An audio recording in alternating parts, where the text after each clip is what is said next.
Yo, it's Bader. Hey, let's check out some 1952 Topps cards. This is the set that I've been building for a while.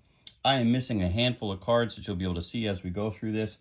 But I'm showing this because I just got a card in the mail from the Redneck Collector. He's got one of my favorite YouTube channels. He's always picking up awesome lots. But so I'm going to put this card live into this set. But I wanted to go over the cards and give a little bit of information. So first off, there's a 6 series in this epic set, and there's kind of a break. It's almost like there's 3 series. There's the first series is card 1 through 80, and then there's the huge series that's 81 through 250, and then the next 3 series are consecutively 251 to 280, 281 to 300, and 301 to 310. So they're very, very small series. And in some ways, you can almost lump all 3 of those together into one series. It seems like the how common those cards are pretty close to being even. There's an argument to be made that the cards 281 to 300 are a little bit different. So let's start out. Let's look at these cards. So the first one, this Andy Pathko is somewhat iconic. There is a premium on buying those cards, which makes absolutely no sense to me why the first card is so it could be so expensive, except for when we talk about conditioning. If it's a high grade, it's understandable. If it's the first card, in the set, kids were putting rubber bands on them, it's most likely to get damaged. So finding them in high condition, high grade is obviously difficult, but we should be able to find tons of them in low grade like mine, and they shouldn't be too expensive. I luckily got mine in a huge lot. We got some cool cards here. Hank Thompson. I got a Reynolds rookie card there. Topps did a great job of using different colors, cool designs. We got an Al Rosen. He was a great player. Phil Rizzuto, just horrible corners on there. And what I'm doing is I never thought I'd be able to own a set like this, and I can't spend the big money. And if somebody was fortunate enough to start trying to collect this set years and years and years ago, it's easy. And I mean, it's possible to see why somebody would have really high grade. I did this more recently in history, mostly in the last 5-6 years, and prices have been so different that the average grade on this is probably fair at best, but mostly poor. Here we got a single print Billy Los rookie. That one took me forever to get. Dom DiMaggio, little brother to Joe. Here's a fantastic looking card, the Monty Irvin. Just a beautiful, beautiful card. If I could only have, 5 or 6 cards from this set, I think that just the beauty of that and him being a Hall of Famer, look at that smile. It's fantastic. We have the popular Gus O'Neill card right here with a bunch of balls nailed to that bat. That's a pretty cool card, but also he hit over 40 home runs in 51. That's a pretty awesome card. We got Big Ted Kluszewski there. And we have Warren Spahn. I got that from my wife. That was a Christmas present. Hank Sauer was the MVP in 1951. Gil Hodges, Hall of Famer. And this card right here, Duke Snider. I've lost many a bids on eBay trying to get that card. It will happen someday.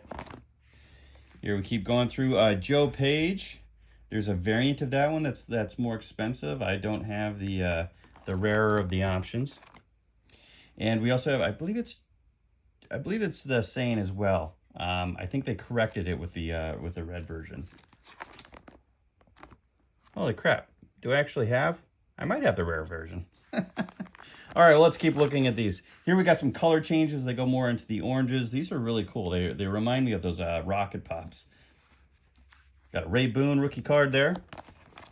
And here we have our first placeholder right here, which I like to do. Someday I'll have nice photocopies that I'll put in, but it's to when I have a nicer card that I like.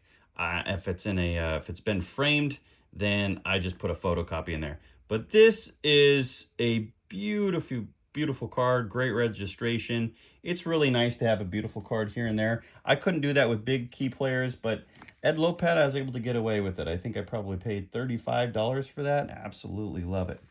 Got Hall of Famer Robin Roberts, Roy Sievers. And then here we have, I don't have many of these slabbed. Here we have an Enos Slaughter. And I got this in a lot with a bunch of other cards, and I was surprised to see how beautiful that guy ended up being. Got Allie Reynolds in there, Preacher Rowe. Just great cards, and if it's just cool having them, even an off-grade one like miscut, wrinkles, it's still just, they're awesome. And if you can have one in high grade, it's that much cooler.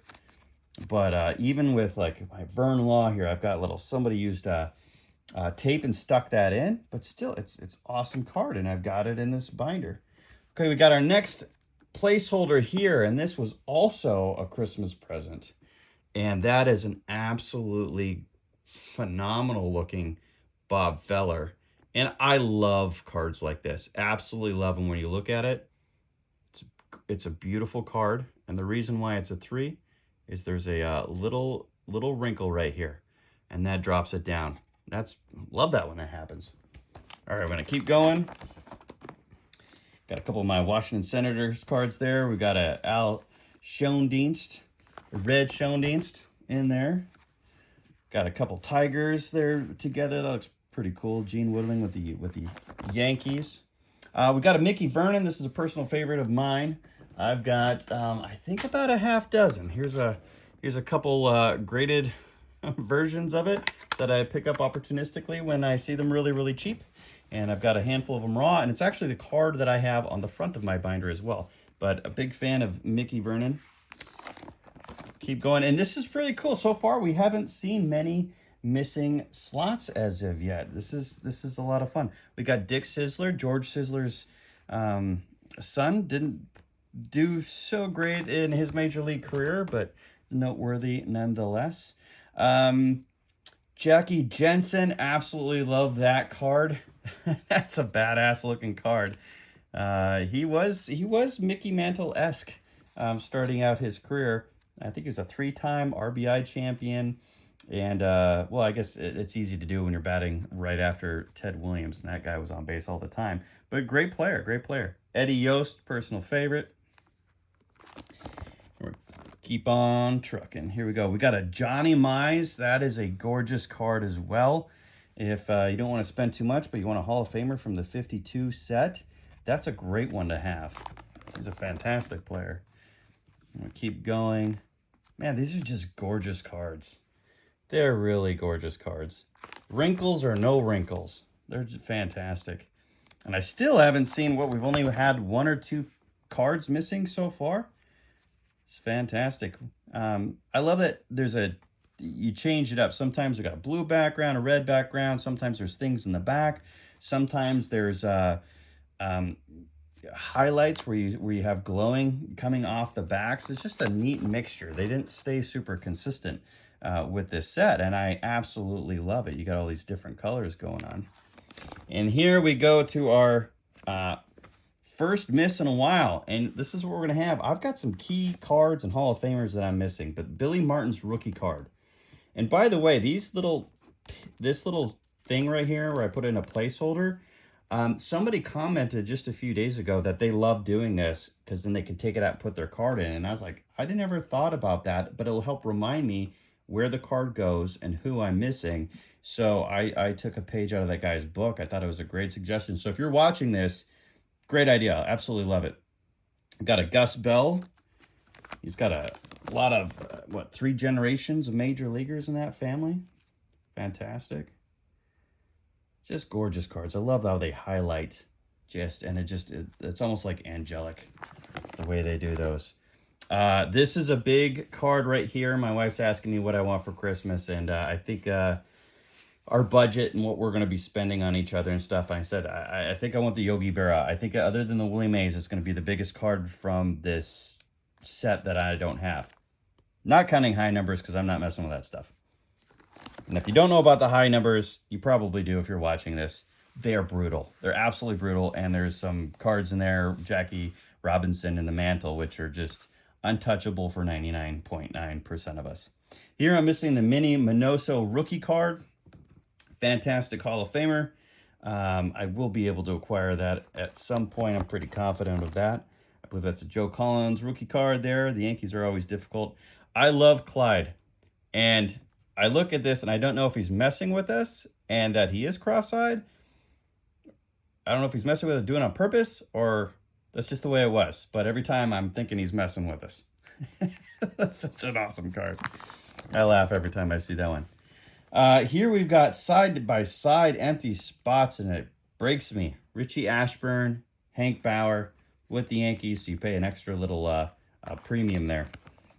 And now these cards, when we're up here in the 251, 310, there's actually a bit of a dip that I have in condition. They go from like not very good to a lot of ones that are just really, really dogs, because it's about twice as difficult, I would say, to have a card between 251 to 310. It's about twice as expensive to get one of their cards, if everything else is even, from that second series. So the first series, the third, fourth, fifth are ballparkish twice as difficult as cards 251 through 280.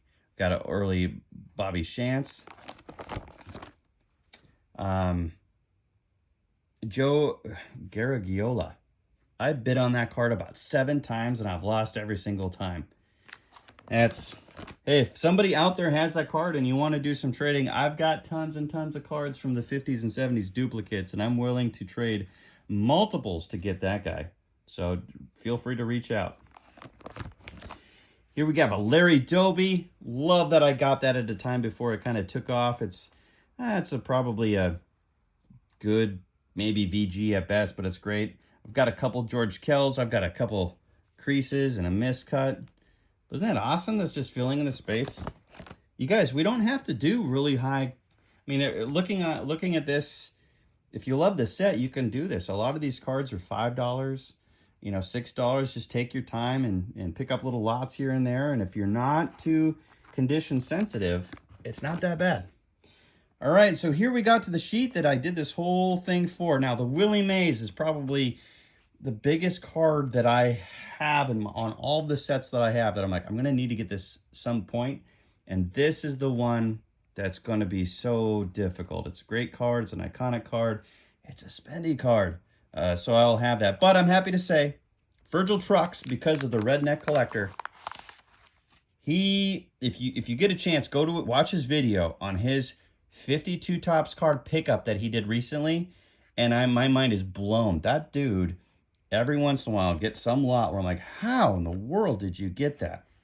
But he had tons of duplicates, and this was actually one of the ones where it was, I would say, lower condition. Look at it. This is going to be one of the prettiest cards that I have in my entire binder here, and the only knock on it is it's got one crease here. So I said, hey, man, I will give you 3 352s, including some higher series or a harder series, which would be the first series, in exchange for the trucks. And he said, deal. So I just got this a day or two ago. And so it's going into my slot, filling that. And now Willie Mays, you're all on. Hey, see how this is miscut? I got a little bit of a piece of a Willie Mays right there. How about that? We're going to keep going. Got a Bob Lemon. I'm bidding on one right now. I actually got to check it in about 20 minutes. And hopefully I get that. It is a SGC1, but it looks pretty nice. And I think I'm going to make a move for that one because it looks good. Keep going. I'm early win. That's another Hall of Famer. Boyer, another Yankee. It's difficult with the Yankees. Now, we've got a couple single prints that I'm going to be missing. The Phil Massey right here. We're going to be missing that. And as you can see, a lot of these are a lot rougher, but they're harder to obtain, so that's okay. Also a single print with Sibby Sisting. Anybody who has one of these, again, feel free to reach out to me. I would love to get this set completed. And here we are getting close to finishing the last page. And there we are. So I am just a handful of cards away from finishing the first 5 sets of the 52 set. I only have 2 cards in my collection that are the high series, and it's because they're something special. This, I absolutely love Connie Marrero, and that's his first Topps card. And then Dick Groat was my son's favorite card, and when I saw a really it's off center pretty bad in diamond cut, but I mean, it looks like it just came out of the pack. All the corners are minty, and I was like, you know what, I want one too, because my son has one and now I wanted one. But that's the 52 set. It's a great set. It is achievable. And I think there's some people, if you're shied away from, you know, the mantle and the jackies, man, let the bigwigs get that stuff. You can still go after the first 5 series. And you can also just be like, what's wrong with collecting a set and just letting a half dozen cards go? Don't have to get the Willie Mays. Don't have to get the Yogi Berra, right? But we could pick this stuff up when it's off condition and get cool cards. Everybody thinks the 52 tops are awesome. All right, that's it. Thanks for going along with me. Bader out.